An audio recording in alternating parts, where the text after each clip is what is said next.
राम राम भाई सभी साथियों को, जितने भी अपने हरियाणा सीईटी मेंस की तैयारी करने वाले भाई बहन हैं सभी को राम राम।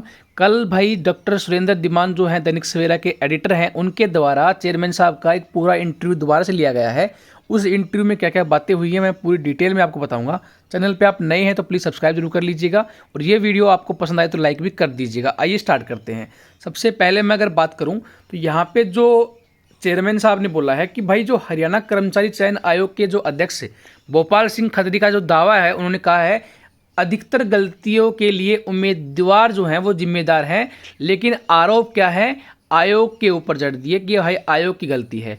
इसमें देखो, मैं यही मेरा पॉइंट ऑफ व्यू ये है, काफ़ी गलतियां ऐसी भी हैं जो आयोग भी कर रहा है और काफ़ी गलतियां ऐसी भी हैं जो उम्मीदवार भी कर रहे हैं। ठीक है, ये सच्चाई है। इस चीज़ को कुछ को गलत भी लग सकती है लेकिन कईयों को सही भी लग सकती है। अगर मान लीजिए फॉर्म भरने वाले बच्चे ने ही अपना डाटा गलत दे दिया तो आयोग अगर वेरीफाई करेगा पहले ही, आप एसएससी का ही फॉर्म मान लो, एसएससी का हम फॉर्म भरते हैं तो उसमें अगर आपने कोई डाटा गलत लिख दिया तो वो कब चेक होता है? वो होता है भाई डीवी के टाइम चेक।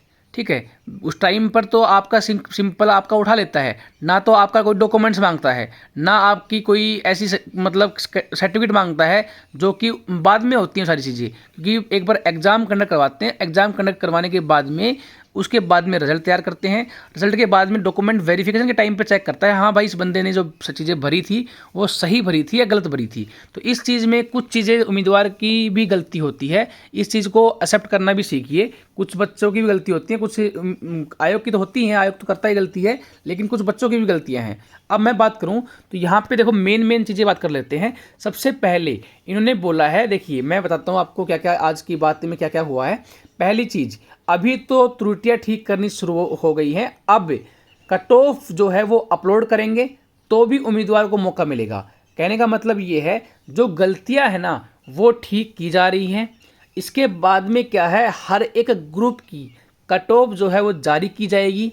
कट ऑफ जारी करने के बाद में उम्मीदवार को मौका मिलेगा कि अगर आप एलिजिबल हो तो आयोग में आओ और अपनी गलती जो भी गलती हुई है, चाहे आयोग से हुई हो चाहे आपसे हुई हो, उसका समाधान जो है वो आयोग में आने के बाद होगा। तो इसमें क्या बोला है, हरियाणा कर्मचारी चयन आयोग ने ग्रुप सी के परीक्षा आयोजित सीईटी के संशोधन परिणाम की खामियां जो हैं ठीक करनी जो है शुरू कर दी हैं। बाद में ग्रुप अनुसार कट ऑफ भी जारी की जाएगी जिस पर उम्मीदवारों को ऐतराज हो सकता है, जिन्हें आयोग दूर करेगा। इसलिए इस महीने के अंत ही ग्रुप सी की मुख्य परीक्षाएं लेने की प्रक्रिया शुरू हो सकती है।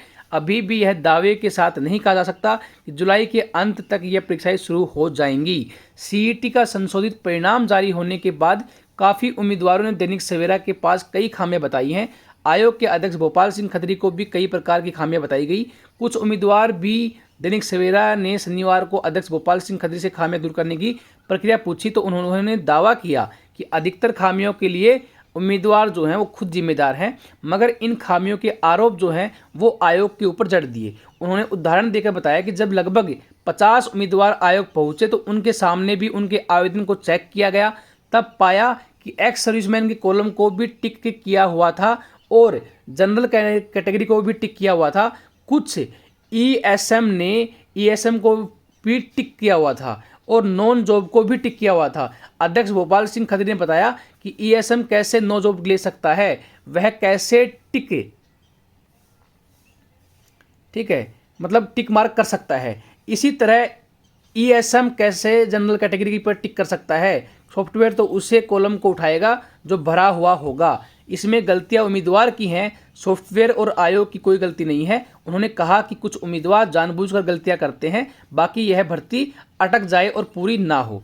तो ये दलील दी गई है चेयरमैन के द्वारा, लेकिन मैं तो यही कहूँगा कि भाई ये चीज़ें कुछ चीज़ें सही हो सकती थी। एक तो आपको मैं बता देता हूँ, हाँ ये चीज़ें आयोग ने जो तय की है ना उसमें एक चीज़ हो सकती थी, जैसे एक्स सर्विसमैन है।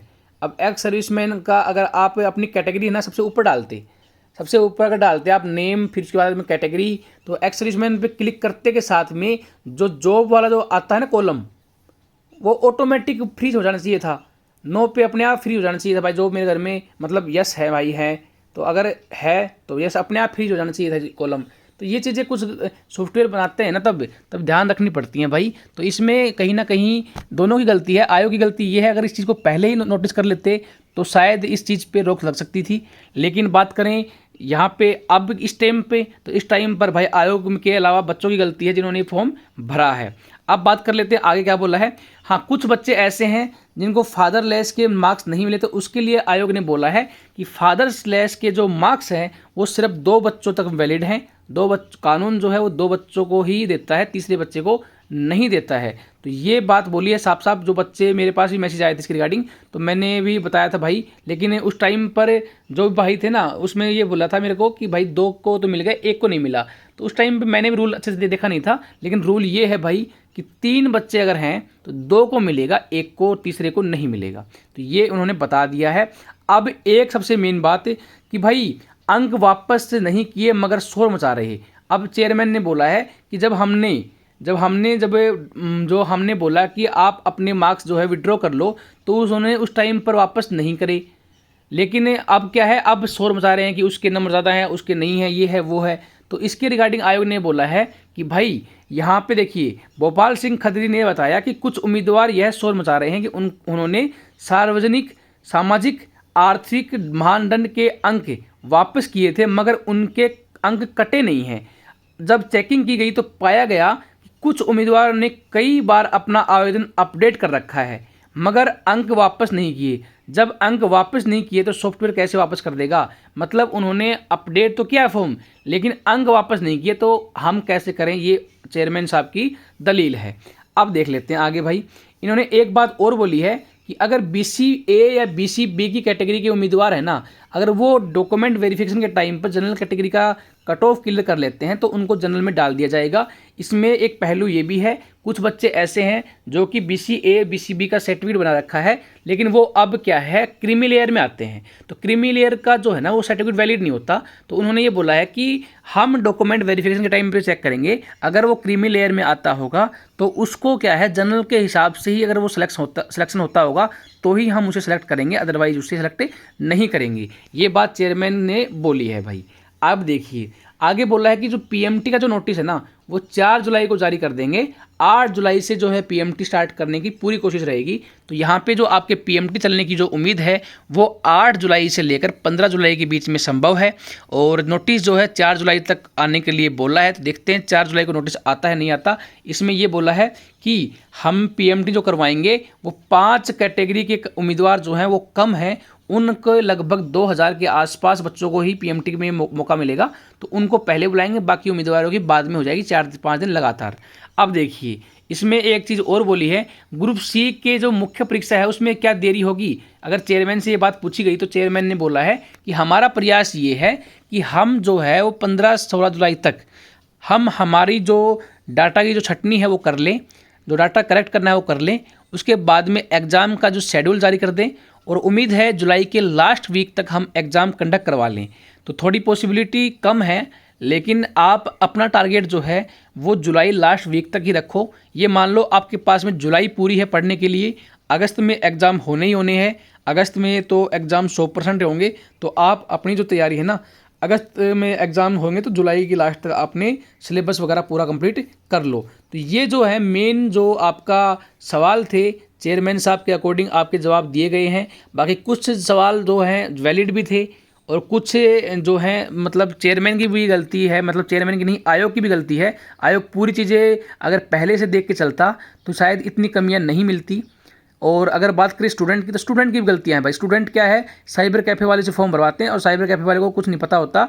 आधे तो अनपढ़ बैठे हैं जिनको खुद ने कभी कोई एग्ज़ाम पास नहीं किया छोटा मोटा, वो फॉर्म भरें आपका, तो आप भी समझ सकते हो कैसा फॉर्म भरेंगे।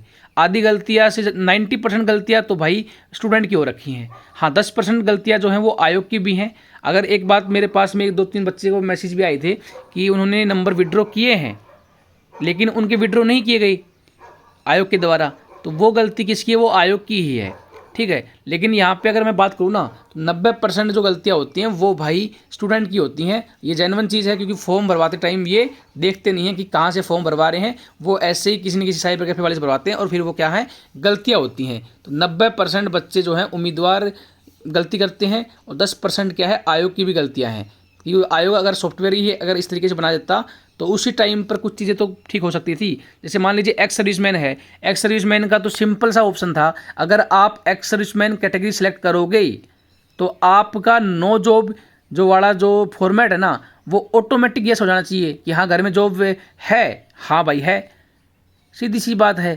तो ये चीज़ें तो कुछ चीज़ें तो कॉमन थी, ये सॉफ्टवेयर में अपडेट हो सकती थी, ठीक है।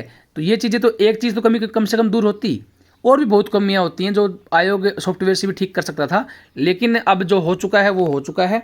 बाकी कोशिश ये रहेगी भाई कि जल्दी से मतलब इस भर्ती प्रक्रिया को आगे स्टार्ट किया जाए और बच्चों के एग्जाम कंडक्ट करवा लें। बाकी ये वीडियो आपको पसंद आई हो तो लाइक कर दीजिएगा, चैनल पे आप नए हैं तो सब्सक्राइब कर दीजिएगा। Thank you so much.